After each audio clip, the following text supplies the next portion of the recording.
Catus. Maximus here, this time with a little review of this ratcheting flare nut crow's foot socket. This was made by Proto. This happens to be labeled TAC Tubing Appliance Company. And there's a variety of these.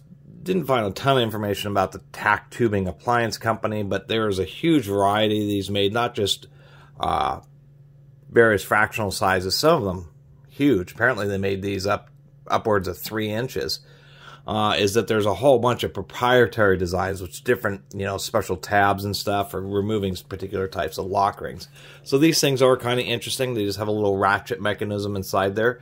You put them over the fastener, and then you just ratchet the socket, and the center portion just twists around. And obviously you have to wait until it comes all the way the back around in order to be able to release it or put it back onto whatever lock ring or collar that you're trying to work with.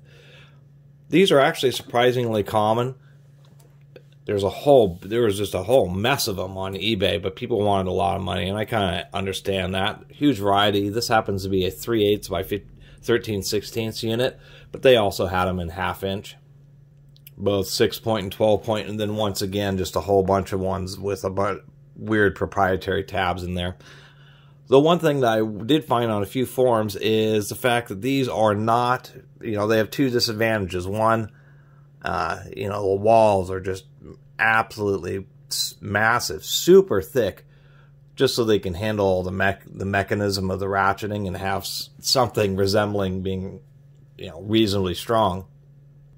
But the second issue, even though they are pretty thick, it's the fact that many times you're going to put a lot of pressure on a tubing fitting. It's surprising. They can oftentimes be very jammed, and people have had some issues with splitting. I actually found a couple photos where they had split right here. They just had cracked just because the metal ends up being relatively thin given how big of a fastener you end up working on.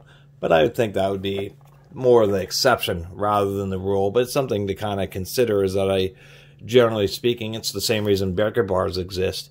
When it comes to these ratcheting flare nut sockets or crow's feet, they're going to be pretty strong, but if you have extremely stubborn, rusted, or stuck fittings, you're going to want a regular flare nut wrench.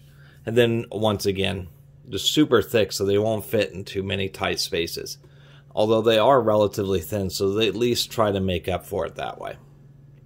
I'll open this up to take a quick look inside. Now, I have seen these sockets, but I've never owned one until I found this individual one for cheap. And mainly, that's just because it's a ratcheting crow's foot, and out of kind of odd, but I guess maybe it's not so odd, but kind of like snap-on tools or snap-on ratchets. In particular, these ratcheting crow's feet, I should say, people do tend to get pretty excited about. And when I have seen them, whether it's at, rarely going to pawn shops, but I have seen them at pawn shops, and I have seen them actually on Craigslist. People just want huge amounts of money, just, full-on tool truck prices. So that's why I've never gotten any. Because as interesting, as time-saving as they are, I just wasn't able to really justify the cost compared to, I get tons of tools, so we just have a regular metal plate in there. And we can see that they do try. We have 2, it's non-reversing. There are some. Interestingly enough, there's like a Proto version which has like a little slide lever that is reversible, which I thought was kind of interesting. But in this case, this one is not reversible. It just has 2 regular paws. And that does help add to a little bit to the strength. As we can see, they're not offset. They're just working in tandem or in unison. And the reason they do that, as you can see, as it comes around, when the gap gets over one of the paws, you need to have a second one in order to keep the ratcheting action going. And then as we come back around, the gap goes over that second paw. And then for a certain distance or for a certain time, both of them are engaging. And that'd probably be the only thing to really keep in mind is if you're going to initially use one of these to break a fastener, you just want to be aware that usually when it's right around the removal, when the openings are lined up, it's going to be the strongest just because you have both ratchet paws engaged. So anyway, that's just all I can say about this. I guess the last thing is obviously the way it comes around, the way you end up with a big gap in there. If you use these in dirty and gritty environments, there's nothing that can really keep the grit from getting inside the unit.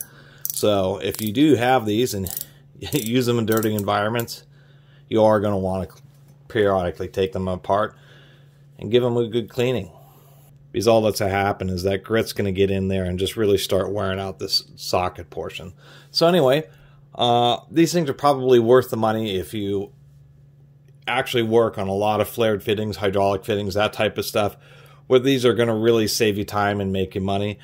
Otherwise, they really are pretty expensive for a weekend warrior or kind of, you know, personal home tool collection. But they are pretty neat. And on that same token, I do kind of understand the expense, because this is for a crow's foot. It's not just a forged piece of steel that they broach. I mean, you've got to have the socket portion or the flare nut portion. You got to have the teeth machined on it. You got to forge out the body, the plate. You got to do a bunch of drilling, tapping. There's actually quite a bit of work that goes into a socket like this. Anyway, I do think they're cool, but they are expensive. I really appreciate everybody who's been watching and subscribing. And if you haven't subscribed, please do. Till next time, Catus Maximus out.